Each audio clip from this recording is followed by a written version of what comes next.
Out in space, there are places where gravity's influence is so intense that not even light can escape. These are known as black holes, objects with extreme gravity caused by extreme density that have an extreme influence on everything that gets too close. Often the subject of science fiction, black holes are science fact, but they're often misunderstood, as black holes aren't exactly holes. So let's investigate. What are black holes? A black hole is an object so compact that not even light can escape its gravitational potential. That's exactly where the name black hole comes from. It's black because it emits no light. Black holes used to be just a mathematical curiosity, but in the 1950s, 1960s, we actually realized they're out there in the universe.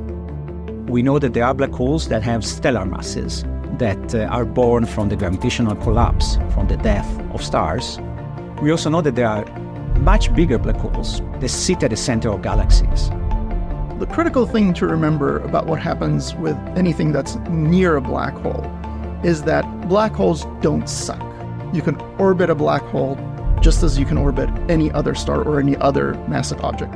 Because there's so much mass in such a tiny volume, you can get a lot closer to all of that mass. As matter falls in towards a black hole, it starts spinning faster and faster. It will naturally form into a disk. We call it this accretion disk because that matter will accrete onto the black hole. And that disk gets incredibly hot, incredibly bright. A couple of years ago, we had the first image of a black hole, and that looked like a donut. But the donut was the matter around the black hole, and the black hole itself was just the dark, ominous void at the center. Black holes have extreme physics going on around them, all sorts of crazy things happening. Your perception when you get very close to a black hole is that time is slowing down. If a human traveler got too close to a black hole, they would first fall through, feeling nothing, until the point of spaghettification, where they would be stretched into a cosmic noodle. When a star is passing by a black hole, one side of it gets greater gravity than the other, and so you get this very stretching effect. And so the star can be torn apart. This is what's called a tidal disruption event. What could be inside of a black hole?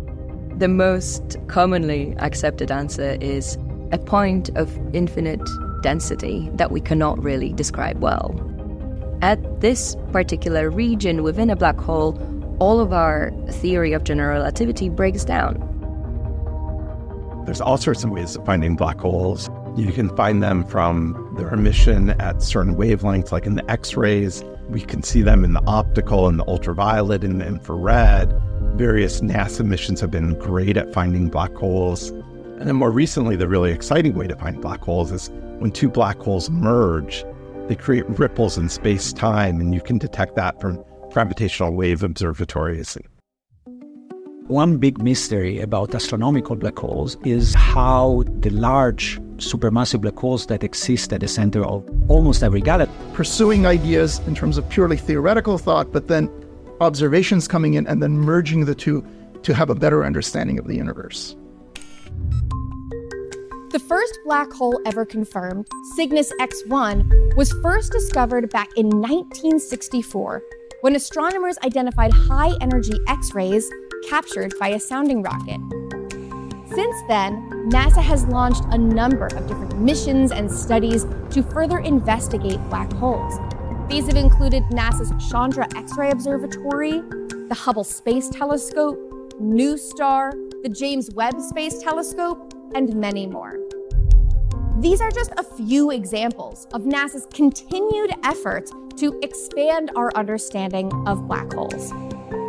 Thankfully, as humans living on planet Earth, we will never be close enough to any black hole, including the supermassive black hole at the center of our own galaxy, to ever be in danger of falling in. I promise.